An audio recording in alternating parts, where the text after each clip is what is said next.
Welcome to the Filmmaker Mixer Podcast, the podcast by filmmakers for filmmakers. This episode is sponsored by Gemini Crown Tech, software for all of your production needs. Stay tuned for more information later in the show. Hello, everybody. This is the Filmmaker Mixer Podcast, and today we're stepping into the world of high-stakes drama, sun-scorched ranches, and seriously iconic hair as we reflect on the final season of Yellowstone and celebrate the recent finales of 1923 and Landman. We're excited to talk to a big figure behind the scenes. It's Tim Muir, the hair department head for Taylor Sheridan's acclaimed TV universe. So, Tim, welcome to the show. Hi, thank you for having me. First of all, let's rewind a little bit. I'm curious how you got interested in filmmaking and storytelling and hair and makeup, and how did that start for you? What was your interest? And then how did you manage to take that interest and turn it into a career? Long story, so we'll make it short.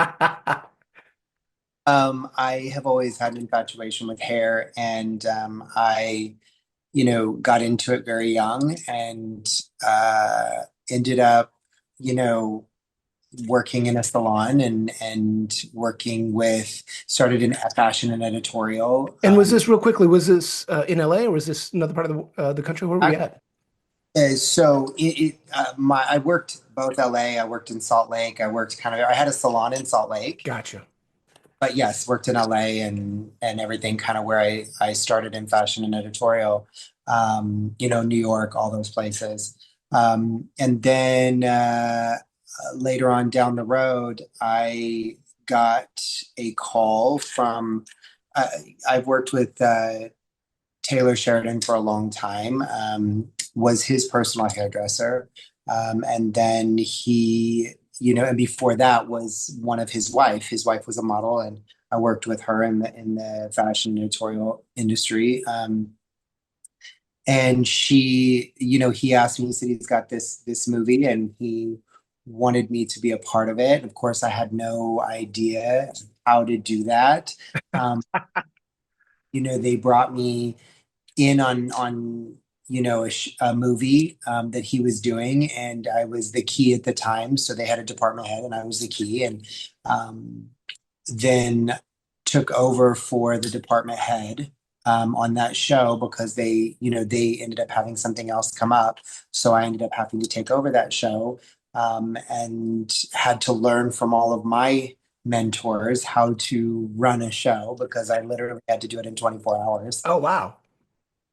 And from there, it turned out really great. I was so blessed that it did. And then he kind of brought me on the next step. And then I kind of had to earn my way to be able to be, on all the shows. And I'm grateful that, he did, and then I ended up going to Marvel for a little bit, and then coming back, and it I'm grateful that he trusts me to design his shows, and so that's kind of the history behind me getting into the industry in a fast kind of situation, not fast but fast.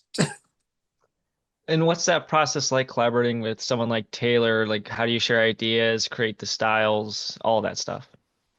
Well, Taylor's super detailed in everything that he writes. So it's really great to work with someone that how he kind of describes a character in what they do in their everyday life. When he kind of tells the story, he creates that character in a way that gives us an idea of who that person is, what they do, what their lifestyle is like. So it makes it easy for me to create a hairstyle based on his writings. And I work really closely with the costume designer and the makeup designer to create those looks.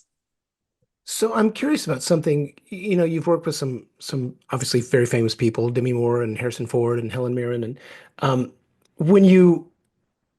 I'm curious what the process is when you read a script and you take in all that information, and then you look at the actor, their face type, their everything about them. How do you design a style? I know that that's probably a broad, maybe weird question, but I'm just curious, what's the process of creating that look? Does that make sense? I mean, when I create a look, for a character, of course I love to create with with the talent that is in my chair. Because of course, they see their character as one thing as well. Right. So with them is super important to be able to have those conversations and what they think their character is, and also collaborating. Like that's such a big thing. I mean, of course, I'm a pivot point hair, a pivot point trained hairstylist. What does So that mean? Can you unpack that? What does that mean exactly? Pivot Point was created by Leo Passage, which, of course, he's no longer around anymore. But he basically created a look based on, skin tone, face shape, kind of a whole look of that's how it was. So, like when we do a hair color, when we do a cut, because I color and cut most of the people that you see on those shows. So I do pretty much the colors and the cuts of the show. Um, so I always base a character on their skin tone or face shape. And if we do have to change that, of course, I meet with makeup and, and costumes to kind of create an overall look to complement the character that we're doing. Film shoots at times can be laborious, both, they can be 10, 12, maybe even 14 hours long at times. And then combining that with the heat and humidity of Texas, I'm curious if you kind of developed any tips or tricks or advice for keeping, maybe women's hairstyles, just longer hairstyles looking great on camera in those long, humid conditions. Yeah, and of course, working in Texas, I mean, we are everything is based on the weather. So the humidity is hard, and we have some, actresses and actors that have curly hair or textured hair. And if we're not keeping that texture in their hair and we're, going against it, we have to use everything from product like hairspray, humidity sprays and hairsprays. And I keep literally an electric tool that is battery operated to be able to, like, if I have to run in, like in between a thing and re-straighten or recurl someone's hair, in this humidity, because not only is it just textured, but some people have very fine hair, or straight, very very bone straight hair. So when you go into humidity, that all falls.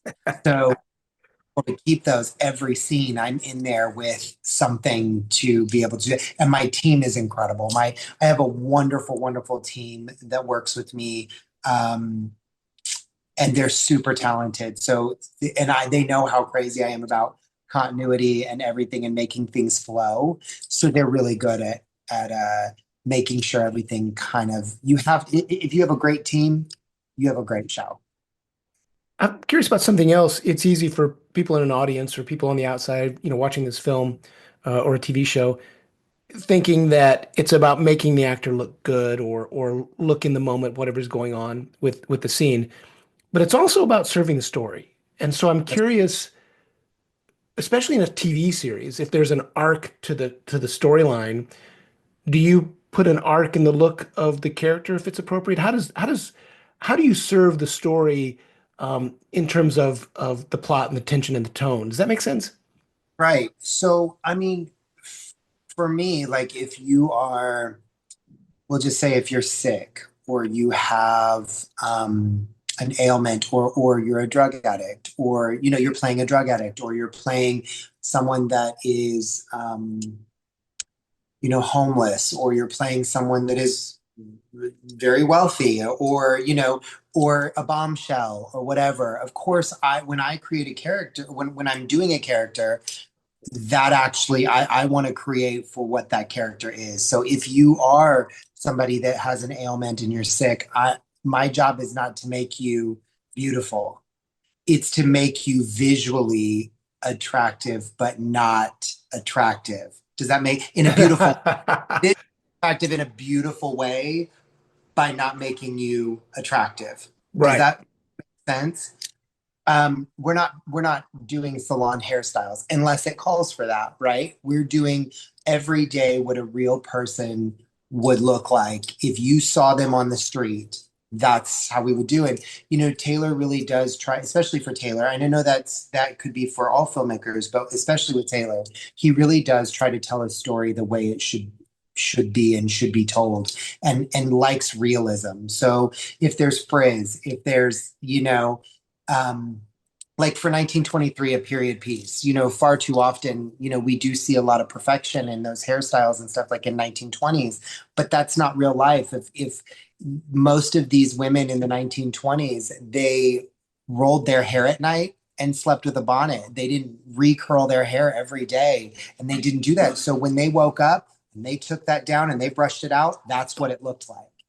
If they got into humidity, it looked like it hit humidity. So you're gonna see curls drop. You're gonna see frizz. You're gonna see that, because I like the realism of it. I don't want anything to take you out of what that person is going through in the show. And if it takes you out of it, I haven't done my job. Right. I'm curious, just kind of maybe rewinding a little bit, just for our younger filmmakers who maybe have always shot films with their friends and kind of did everything. What kind of advice would you give to, a first time director who has a chance to finally work with like a hair and makeup department, do's or don'ts, kind of questions you should ask, anything like that? Um, that's hard. I'm of course not a director, but I guess for me, like, if you were asking, I would say allow people to be creative in a way that tells the story as authentically as it needs to be.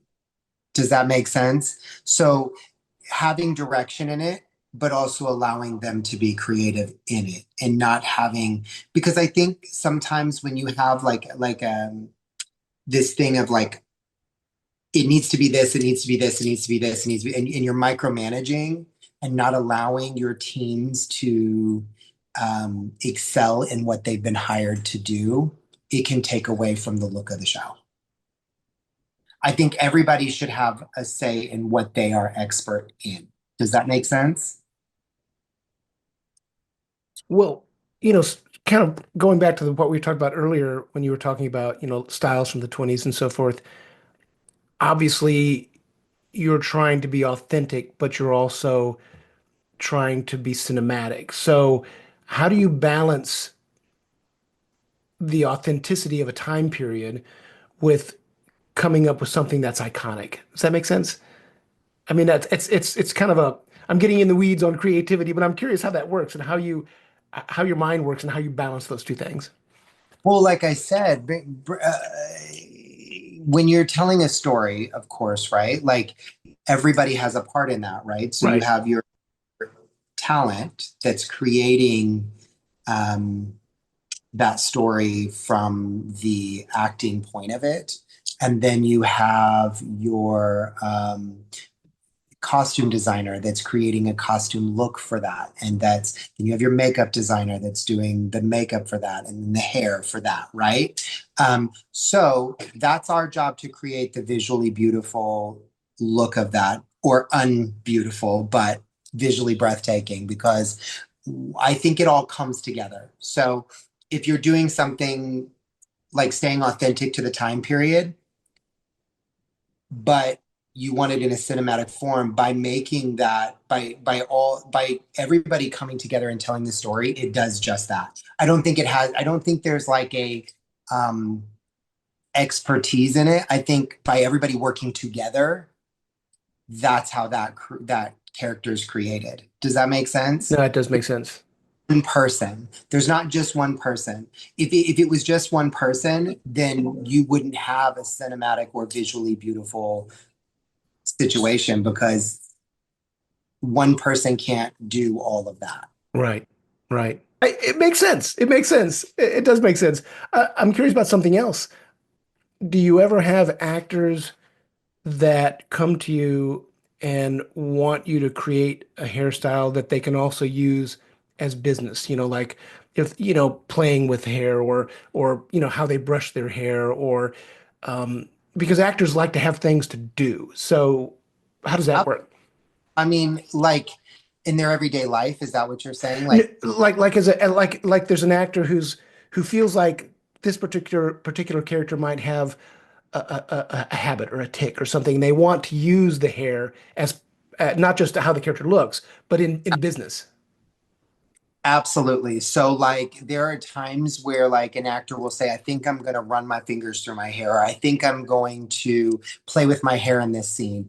I'm all for that because if it gives them the character authenticity of what they need to do to create that for them, it's important for me to be on board with it. So, I mean, if it, again, that's also can be a director's question. Like, maybe that director is like, you know, I don't want that for the scene, right? But if that actor feels like it, I'm going to do my best to help them with that, as long as the creator and the director think that that's what they would do, or they feel that's it for them. Does that Right. make sense? So Right. I will every time and reset them if that's the case. You know what I mean? To make sure that they're able to get that. So yeah, definitely I think there's a collaborating in it. A lot of times those questions, every once in a while, that question will come up in my trailer where they're like, I think I would take my hair out of the ponytail for this scene, or I'd be in it and then I'd take it out before I left. You know what I mean? But I usually don't have that conversation until we get up to set and they have the conversation with the director, and then we proceed from there on how we're going to upkeep that continuity for that look. As a, filmmaker or director, there's times where, or shots or moments when you're filming it that you think, oh, the audience is just gonna love this moment, and then maybe they end up not necessarily hating the moment, but they connect to a different moment a lot more that you didn't even think of. I'm curious when it comes to you and hair and looks, if there was styles, looks that you didn't think audience were gonna love or have that reaction about that absolutely did, or vice versa. Maybe you were all about it and audience just connected with it just the same. So I would say I have that about everything I create because I am kind of like when I create it, I'm always the person that second guesses what I'm doing. And it's not because I think every creative does that. Like when we are creating something or whatever, we might do something and then go, oh, should I have done that? Like I'm that person. I love to take chances. But when I take a chance, sometimes I'm always like, oh, is that gonna play the way I think it's gonna play, or is it not? I mean, like for Beth's character, when we created her look for the show, she's super disheveled. She has a heavy bang, which, all that. And listen, I got the most love and the most hate for her Really? hair because people either loved it or they hated it. And as it went on, I mean, it was the biggest thing since, I mean, Beth's hair has been such an iconic hairstyle and color. I mean, I had salons reaching out. I had all kinds of people reaching out for her color formulation and for how we did that and like how we style her bangs and how we do like they even Halloween stores were making wigs that were her Wow. color. So it was really kind of great and super humbling to see all of the things that came out of that. Um, so yeah, I mean, I would say for me, I always second guess. So when something takes off and does really well, I'm always like, oh my God, that I can breathe again. That went better than it did. And also there has been times where I've done something, go, oh, please God, don't let anybody notice that. And sometimes they have. And then they're like, that could have been done differently. And I'm like, yeah, you're right. It could have been. But for the most part, once I do it, I'm also really critical of myself. Like, I can't watch any of my shows, like, for the show it is until after I've critiqued everything I've done 25 times before, and then not, and then not have an opinion about that where I can really watch it. So, yeah, I mean, I think we're all critical as a creative. I think we're all critical of our work. And I'm also like, I will say, even being critical, like say Yellowstone, I'm really proud of the work that we did on Yellowstone. I'm really proud of the work that we did on 1923. I'm really proud of Landman. I'm really proud of those things. I'm proud of a lot of the work that um, all of us as a team have created. And I'm really grateful to be a part of it. There are, like I said, times I still critique everything, but I'm still overall really proud of it. Well, I'm going to put you on the spot. Do you have a favorite hairstyle that you created?